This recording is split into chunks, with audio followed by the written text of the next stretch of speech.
pemirsa JTV, hari ini Yumita sudah berada di kantor Bea Cukai Kediri. Hari ini Yumita akan berbincang-bincang langsung bersama Kepala Kantor Bea Cukai Kediri, akan membahas seputar peringatan Hari Anti Korupsi. Tapi nggak cuma itu, akan ada satu narasumber lagi yang akan menemani Yumita bersama Kepala Kantor Bea Cukai Kediri membahas peringatan Hari Anti Korupsi. Lalu seperti apa sih berlangsungnya acara itu? Nah, ayo ikuti Yumita yuk.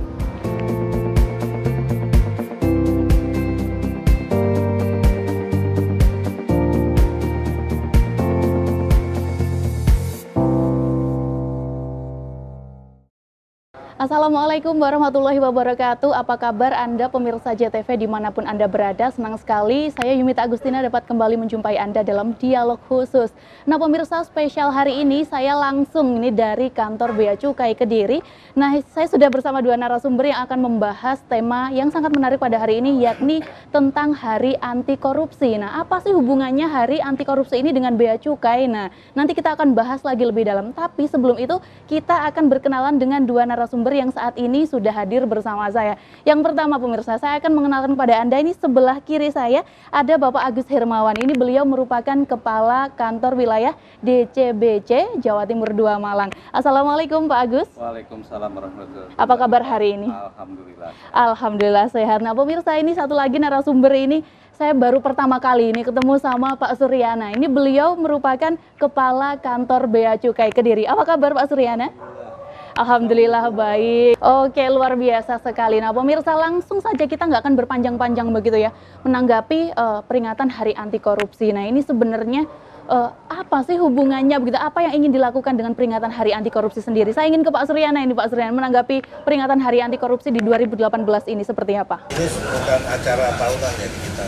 Peringatan Anti Korupsi dunia ini semangatnya sebetulnya bagaimana Bea Cukai ini juga sedang merespon atas anti korupsi, bahwasanya kita sudah menjadi kantor yang berpredikat WBK WBN yang suatu anugerah yang luar biasa, yang pengakuan dari nasional bahwasanya kantor ini telah dinyatakan bebas dari korupsi dan birokrasinya bersih dalam melayani, artinya tanpa pungutan apa-apa.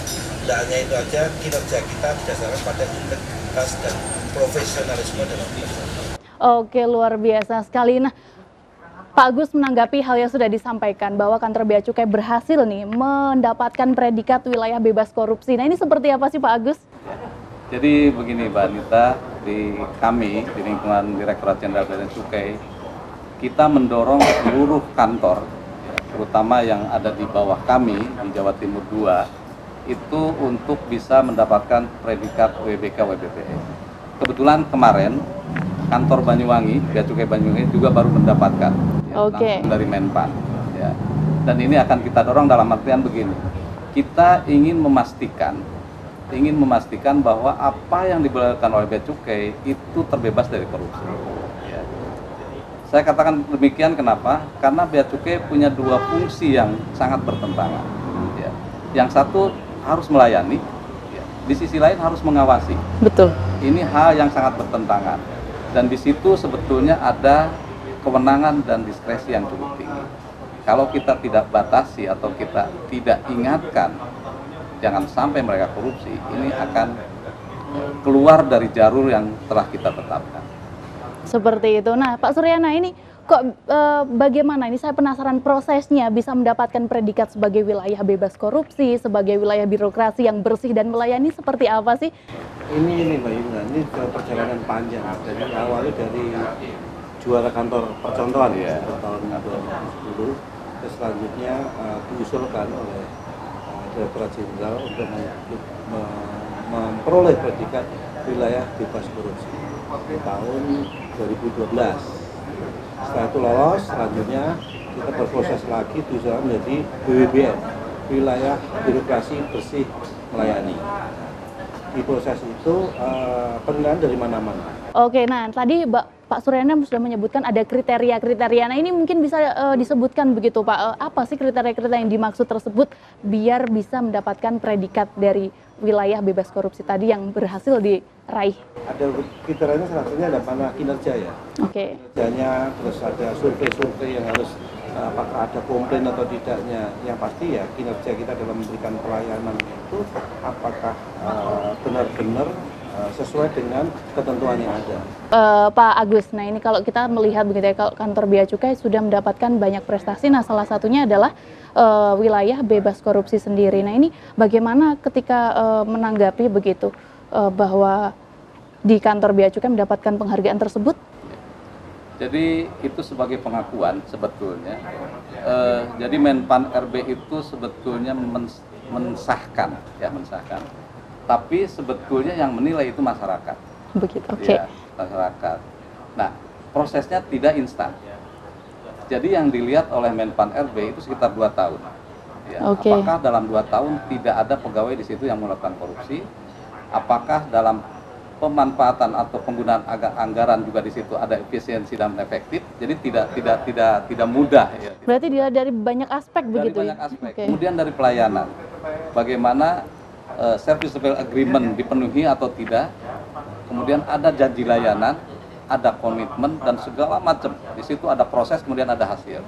Nah, berdasarkan itu, maka nanti akan dinilai oleh Menpan. Nilainya di atas 76 itu WBK, tapi nilainya di atas 95 itu udah WBM. Nah, jadi penilaian itu berdasarkan proses-proses yang dilakukan oleh selama ini yang dilakukan oleh kantor dan dinilai oleh pengguna jasa. Oke, nah saya ingin kembali ke Pak Surya di pemirsa. Kalau tadi disampaikan bahwa penilaian itu juga menyangkut pandangan dari masyarakat begitu ya. Berarti kan ada peran serta begitu, ada peran serta dari masyarakat, ada stakeholder dan juga menjaga konsisten dari para pegawai sendiri seperti apa sih Pak Suryana? Ya. Kita ada program pembinaan mental juga ya. Ada untuk integritas ya, untuk integritas juga kita ada budaya di Kementerian Keuangan itu ada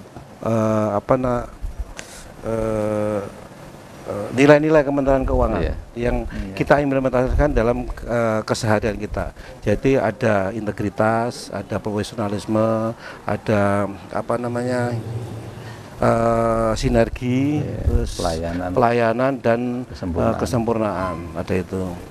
Jadi itulah yang kita terapkan dalam sehari-hari, dan dalam implementasinya kita memang terus harus dibudayakan, terutama pimpinan-pimpinan kita mesti memberikan keteladanan atas itu.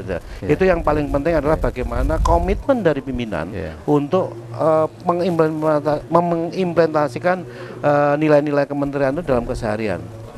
Yang bawah insya Allah akan mengikuti. Betul, berarti pengaruh begitu ya antara atasan gitu harus memberi contoh seperti itu.